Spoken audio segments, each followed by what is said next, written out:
Leadership is not a noun, it's a lifestyle. And that's what we're talking about today on Black Ram TV's podcast, Gaining Ground. My name is Daniela Sigia, and I am Chief Strategist and Creative Director at Black Ram Media Group, Inc. And thank you for joining us today. You know, there's some jobs that have a very clear job description, very clear set of hours, and then outside of those hours, your life is pretty much yours.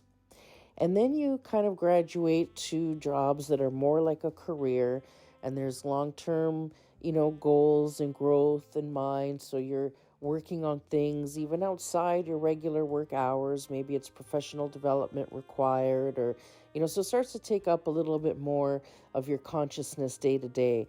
And when you get to those points, often the title that comes or the income that comes with those titles is where you get some, not all, but some of your self-esteem from. And so therefore, there's a huge identification with you and your place in that either field or industry. So it starts to take up a little bit more of you. And then you get into leadership roles. And that's when things really evolve, especially in how that how that job starts to permeate the rest of your life. So when you're in a leadership role, there's a lot more that's expected of you because you're not just dealing with a task at hand, but you are taking a larger vision and a long-term vision, and you are now the one in a position to decide or to frame how that future should look like. And then you start to implement the policies and procedures or regulations or whatever may be required, the momentum, the public outreach, to start shifting people's consciousness to help move, an industry along or to evolve. And that, takes a lot, right? And it doesn't just take a lot in terms of where you need to be as a professional emotionally and intellectually, what you need to know about the industry in order to be making these kind of calls, but even into how you position your life, because you're going to find that there's no 9 to 5 when you get into a leadership role, right? Because when the staff can't handle what's coming or what they're facing, you're the one they call. So on the first hand, you need to know that the majority of phone calls you get will be stressful, either because something's wrong, like I said, that the rest of your staff can't handle, or you're having a high stake decision or really high level decision that you need to make on behalf of an industry or an organization. And often that's public facing, which means if you get it wrong, that's not a good feeling. And it's not just you, embarrassed on your own.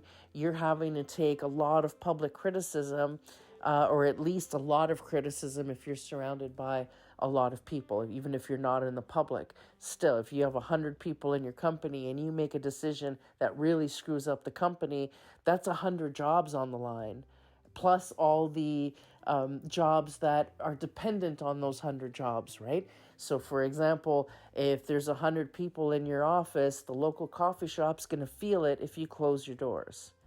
So these are all the things that, start to get added to already a full plate, psychologically. So there's a lot that goes into being a leader. And then that's just the day-to-day function. But what about how it permeates the rest of your life? So, for example, leadership will often require you working a lot more hours than the average person. Even if your hours are flexible, even if you can do a lot of stuff from home, the truth remains that, you're always looking at not only what you need to do in a day, but you're always watching the industry and other industries that are related to your industries and the politics that are involved or affecting your industries, which means you're probably always on a computer or always looking at your phone, even when you're at home. And not all spouses can handle that. And if you're away from home a lot, that could impact a family, that could impact your kids, right? And then what happens if your job requires a lot of socialization? What if there's a lot of whining and dining and networking that's required and you're married to someone who is not social?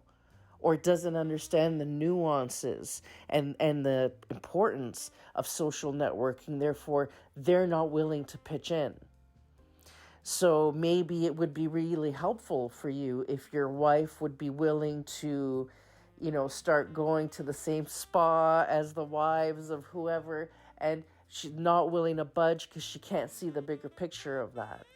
Or your husband, vice versa. It would really help you if he joined this social club, or if he started golfing at this place because the networking that's available there. If you started dining at certain restaurants, or patronizing certain establishments, because the people that hang out there are the kind of people you need to become friends with, or you need to socialize with. And your spouse, all they can see is how expensive that tab is, and they're not seeing the bigger picture of maintaining a public image. If your children undermine you, I've seen children undermine a lot of professionals in the leadership place because they don't understand the pressures of their parent, and they don't understand the bigger picture beyond their own needs at that moment, or whatever expectation they attach to the name mom or dad that is not being met in the moment. And I'm not saying that their concerns aren't valid and the pain isn't real and the damage being done isn't real, because it certainly can be. I'm just saying that life is hard and jobs are hard anyway. But when you're in a leadership role, it's not just hard for you, right? How your family and your immediate circle is impacted will have a direct impact on you. How your friends and family, what their PR is like, could reflect on you. And then that makes it really difficult sometimes to be a good friend. When there's sometimes, if it wasn't for your public facing role, you would be by the side of a certain person, and now you feel that that would be radioactive for you. These are considerations that are real, and that's where we have to make our personal integrity choices. How far are we willing to go? How much are we willing to give up or change or evolve or transcend beyond where we are and beyond where our loved ones are in order to become successful?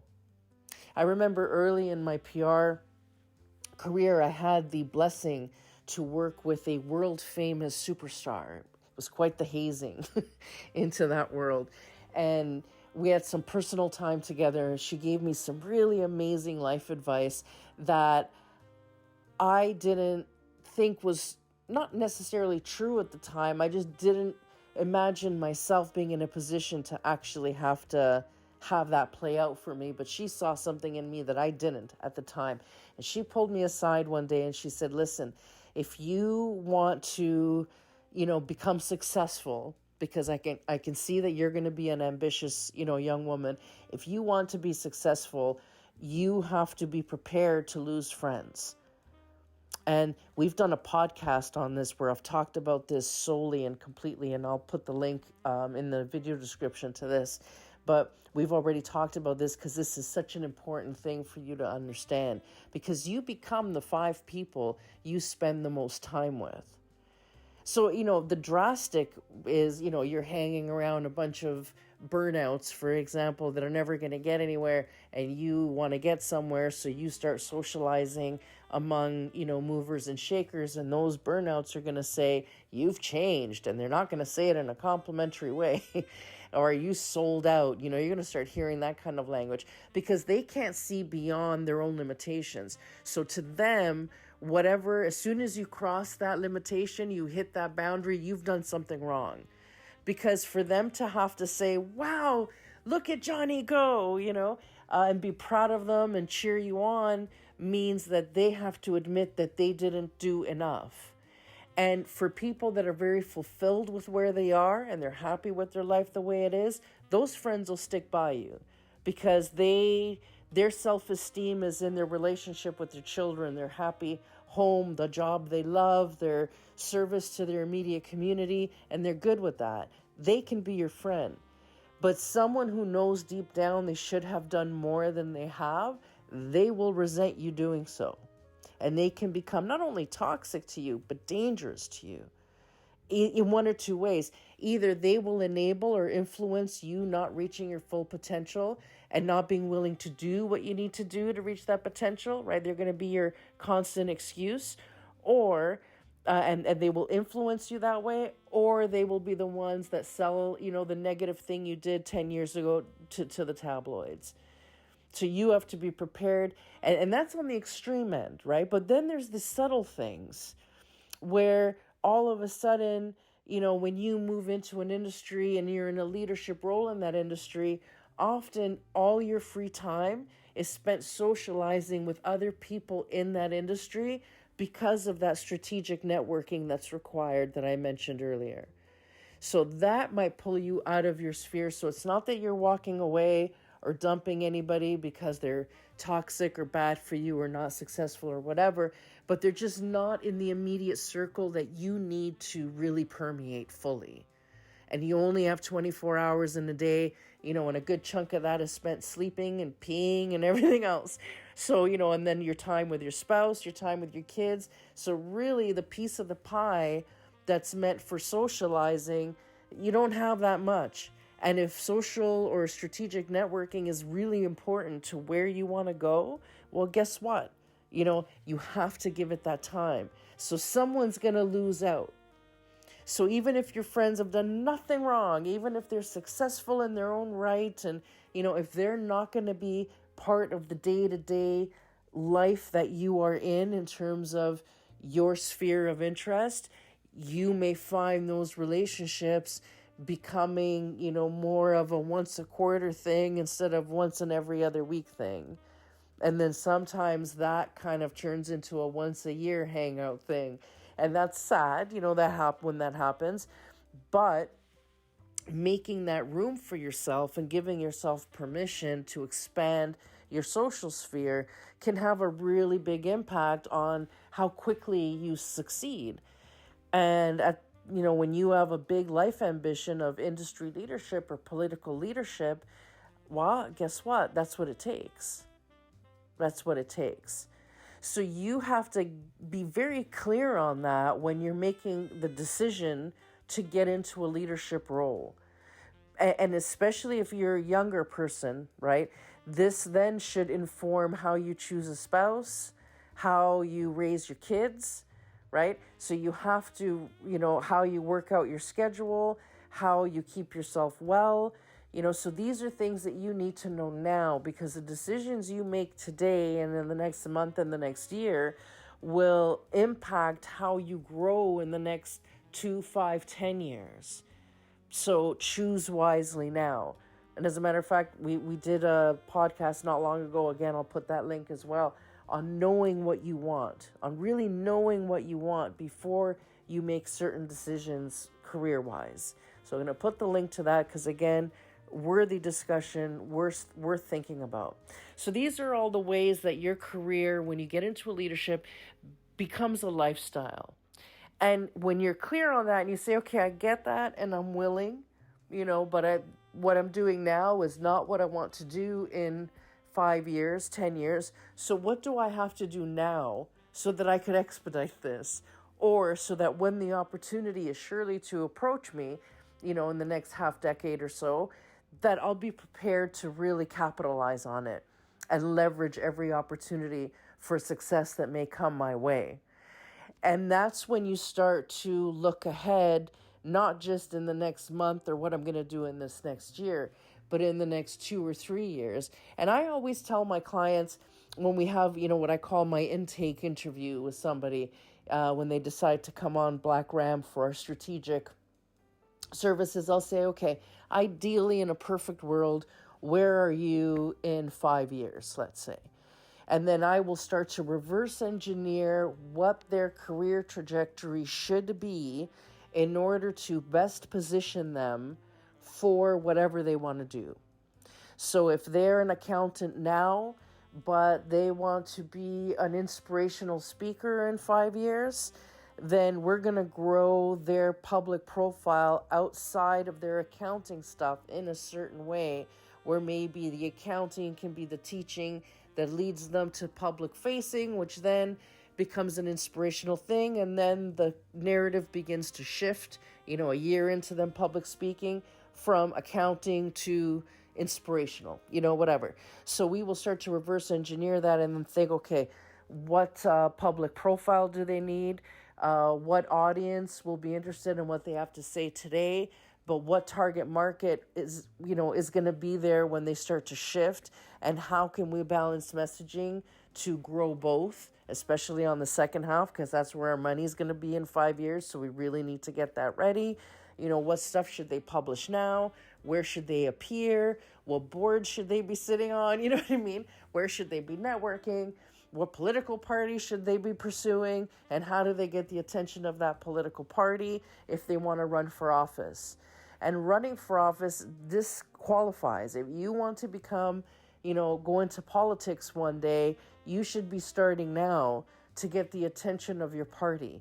Because wouldn't it be fantastic, instead of you, putting in your candidacy one day and hoping they say yes, to have a party banging on your door begging you to run?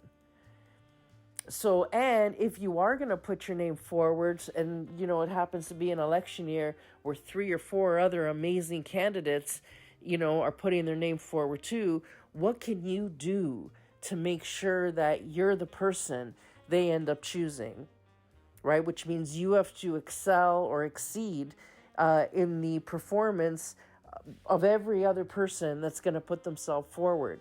So how can we make sure that's happening in advance? Because I can guarantee you half of those people aren't prepared. So right away you can disqualify them by being prepared where they're not and having a skill set that they don't. So these are all things that you can work on now. The simple example is, if you want to be a politician and you're a terrible public speaker, don't wait till you're a politician to learn how to become a public speaker, because the first 6 months in, you're going to suck and you're going to choke yourself. You're going to get nervous. You won't do it. So start, join Toastmasters now, learn public speaking now. And then this way, by the time that comes, you're a well-oiled machine. Speeches don't scare you. You're great on camera. You're a natural. You have all this charisma. You know how to crack a joke, how not to say certain things. You've already got all the nuances down where your competitor maybe doesn't. So that'll put you ahead of the game. So it's not just about getting the opportunity or finding the opportunity. As my mentor says to me, make sure you build the container so that when it comes, you can hold it. And when you're running for office or looking to be an industry leader, it's good to have this stuff in advance and not go through the trial by fire. It's unnecessary. That's how I did it. I was thrown into the fire of PR and being a public figure and becoming an industry leader.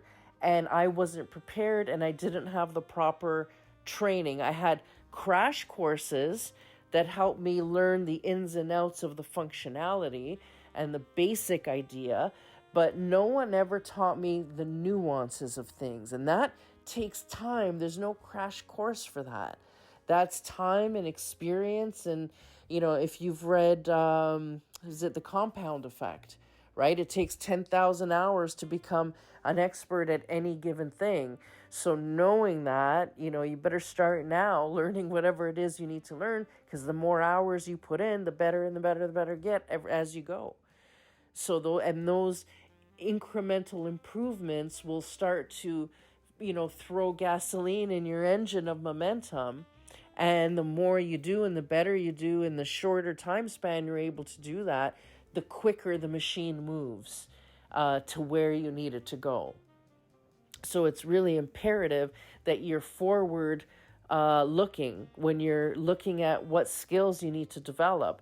It's not just about what do I want to learn right now. It's what do I want to learn so that in 5 years, I still have relevance and that, I'll be able to either run for office or be an industry leader and not make painful mistakes that newbies make. I remember I became a lobbyist before I was a lobbyist, and I didn't know. So it wasn't until I got a phone call from a commissioner's office saying, if you want an appointment, you need to register as a lobbyist because you're being a lobbyist right now and you're not following the rules. And I had no idea. I remember Googling what is a lobbyist. I think I'm reading it and going, oh my God, that is what I'm doing. I had no idea, which means I was ill prepared. And I was ill prepared to become a public figure. So right away, I went into an industry that was very toxic and was getting bad press. And I went in on the defensive, which then made me throw the gloves off. And I didn't have, diplomacy skills yet, right? So I was still a scrapper, young and arrogant, and I was nasty. I would get nasty. And not that I was wrong per se. Everything I was saying was true. Everything I was saying was right. The things I was angry about, it was a righteous anger, but that anger didn't serve me, right? What it did was make me burn bridges or not be taken seriously, or people were able to use that against me. And I made a lot of even public image mistakes at that time, which then added fuel to all the other mistakes I was making. So I was just a hot mess, and I had to figure that out as I go. And that took a really, really long time, and it's completely unnecessary. So now that, I'm a lot older and I have a lot of gray hairs on my head, and I'm long past days of being or having to feel like I need to be defensive. I've gotten over all that ish. And now it's funny because one thing I'm known for is my diplomacy. And now my diplomacy is what I'm hired for. I have a lot of people that hire me to say, listen, can you write this thing for me because I'm feeling hostile right now? And if I write it, it's going to be negative. How much for you to answer this email for me? So I'm often hired for these tiny little writing gigs, or my strategic perception on things, because someone, for example, may be very defensive towards competition because they have a hang up of scarcity, or they have an ego choke up or whatever, and it's causing them conflict in the workplace, or there's a conflict in the board of directors. I'm often hired to come in and find a diplomatic solution and to let everybody understand each other's perspectives so there can be some, ground that's made. That was all these skills I have now that are monetized are from early mistakes that I made. So I found a way of making all the mistakes I made worth it because now I'm able to help people through the very things that I struggle with, and I teach on this now. But for you, unless you want to be the peacemaker, right, among leaders, but you actually instead want to get into leadership and you want to be the public facing person, you want to be a public figure, well then skip the pain I went through and go right to being ready to be a leader by learning the nuances, by learning the skill sets, by learning your weak spots and your personal ish, and getting over those things before the opportunity comes available, because then you won't sabotage it.